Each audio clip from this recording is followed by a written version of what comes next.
السلام علیکم ناظرین، میں ہوں سید ناظم زیدی اور آپ دیکھ رہے ہیں زید نامہ۔ ناظرین، آج کے اس ویلاگ میں ہم بات کریں گے اس شخصیت کی جس کو عمران خان کے سب سے زیادہ قریب سمجھا جاتا تھا عمران خان کے دور حکومت میں، اور وہ ایسی شخصیت جو کہ عمران خان کی اپنی پارٹی کے جو رہنما تھے ان سے زیادہ عمران خان صاحب ان پر اعتماد کرتے تھے، اور وہ عمران خان کے خلاف اٹھ کھڑے ہوئے ہیں۔ یہ وہ شخصیت ہے جو پچھلے 34 دن سے لاپتہ تھی۔ ان کے اہل خانہ کی جانب سے رپورٹ بھی درج تھی، FIR درج تھی کہ یہ صاحب مل نہیں رہے ہیں، اور اچانک سے یہ 34 دن بعد سامنے آتے ہیں اور عمران خان کے خلاف جو ہے وہ ایک بڑا بیان داغ دیتے ہیں۔ تو ان کے اوپر بات کرتے ہیں۔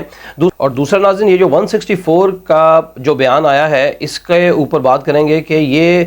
اس کی کیا قانونی حیثیت ہے، اور آپ تک بالکل صحیح معلومات پہنچانے کے تحت میں نے اس کو پڑھا ہے اور اس پہ ریسرچ کی ہے، اور اس کے بعد جو اس کی قانونی حیثیت نکلی ہے وہ آپ کے سامنے اس ویلاگ میں رکھتے ہیں۔ اور تیسری چیز جو اسی سے منسلک ہے وہ سائفر کی بات ہے جو دوبارہ سے شروع کر دی گئی ہے، اور سائفر پہ بات کرتے ہوئے ہم ان صحافیوں کا بھی ذکر کریں گے جو اس وقت موجود تھے عمران خان کے دور حکومت میں جب انہوں نے یہ سائفر کو ریویل کیا تھا، اور اس میں جو بڑے بڑے نام تھے صحافیوں میں، ان میں سے جو صابر شاکر ہیں وہ اس وقت ملک بدر ہیں اور برطانیہ میں اپنی زندگی گزار رہے ہیں۔ دوسرے ارشد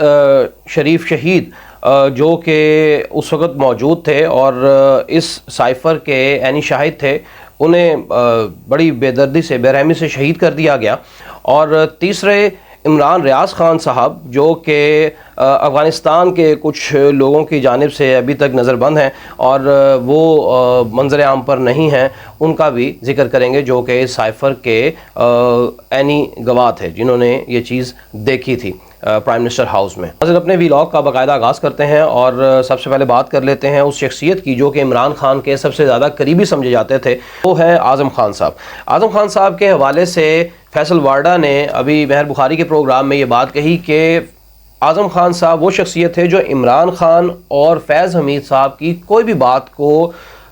منع نہیں کرتے تھے، کوئی چون چڑھا نہیں کرتے تھے، کسی قسم کا انکار نہیں کرتے تھے۔ تو آپ اس سے اندازہ لگا لیں کہ یہ عمران خان کے کتنے کلوز تھے۔ لیکن ہوتا یہ ہے کہ یہ شخص 34 دن سے پچھلے لاپتہ ہیں، اور ان کے فیملی نے ایون کہ رپورٹ درج کروائی اسلام آباد تھانے میں کہ یہ ہمیں نہیں مل رہے، نہ ان کے ویئر اباؤٹس کا پتہ ہے، نہ کوئی علم ہے کہ کہاں گئے کہاں نہیں۔ تو ایسا شخص جو کہ پچھلے 34 دن سے لاپتہ تھا، وہ کہاں پر تھا، کس پریشر میں تھا، اپنی مرضی سے کہیں گیا تھا یا نہیں گیا تھا،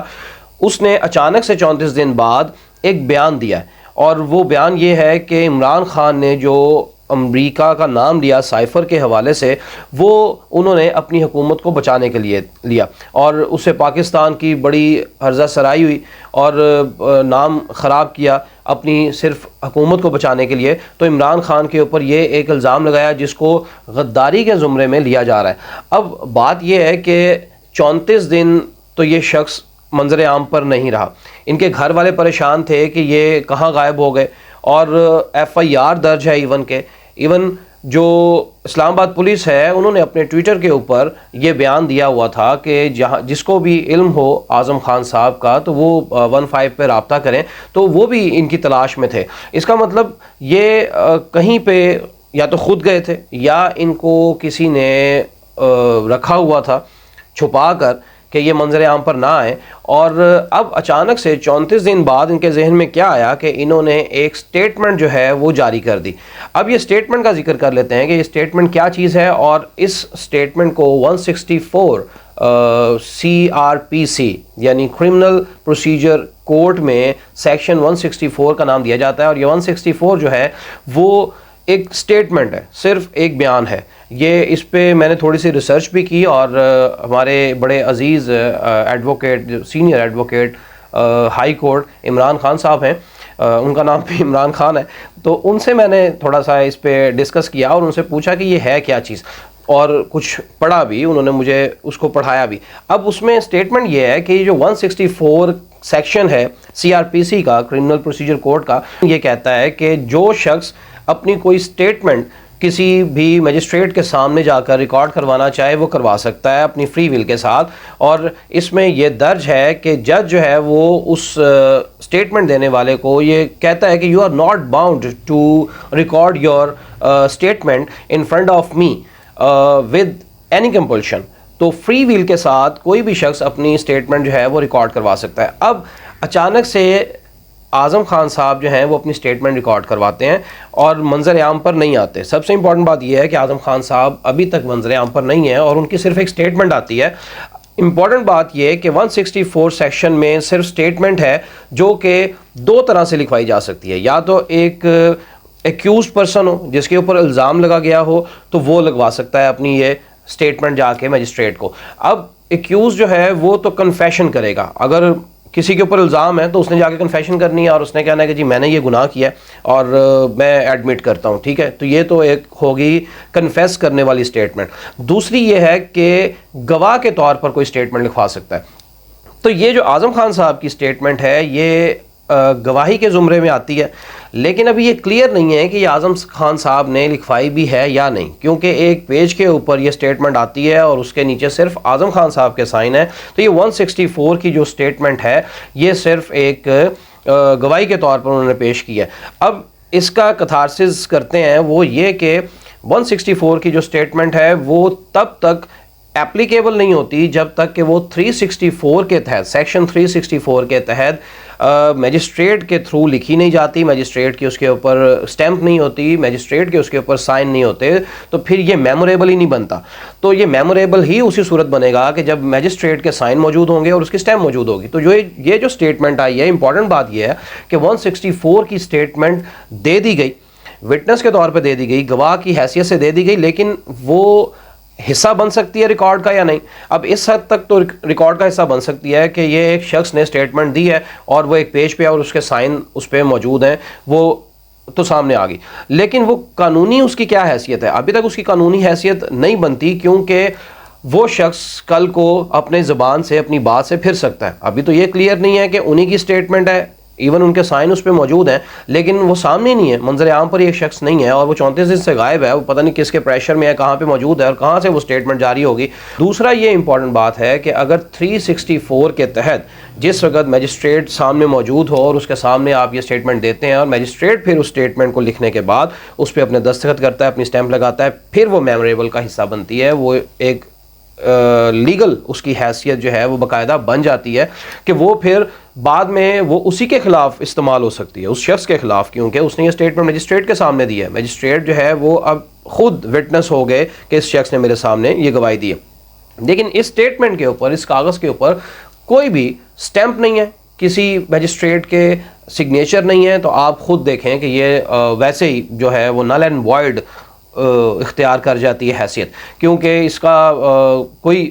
پروف نہیں ہے کہ یہ سچ ہے یا نہیں ہے. اچھا, اس کا حوالہ میں آپ کو ایک دے دوں کہ جب نواز شریف صاحب کو یہاں سے ملک بدر کیا گیا تھا مشرف کی جانب سے, تو تب کیا ہوا تھا, تب اسحاق ڈار صاحب یہاں پہ پھنس گئے تھے اور ان کو اب باہر نہیں جانے دیا جا رہا تھا. وہ بڑے پریشان تھے کہ نواز شریف صاحب خود تو نکل گئے ہیں اور ہمیں یہاں پھنسا گئے. تو اسحاق ڈار صاحب نے کیا کیا تھا, انہوں نے بھی ایک ایفیڈیوٹ دیا تھا اور اس کے اوپر انہوں نے سگنیچر کیے تھے کہ میں جو ہوں نواز شریف یا شریف فیملی کی منی لانڈرنگ جو یہاں سے باہر پیسے بھیجتے رہے ہیں اس میں شامل رہا ہوں, یا انہوں نے یہ کنفیشن کی تھی کہ میں اس کا حصہ رہا ہوں, اور وہ ایک ایفیڈیوٹ تھا. اب آپ یہ دیکھیں کہ اگر تو 164 کے تحت ایک بیان کی یہ حیثیت ہے کہ وہ بہت پاورفل ہے, تو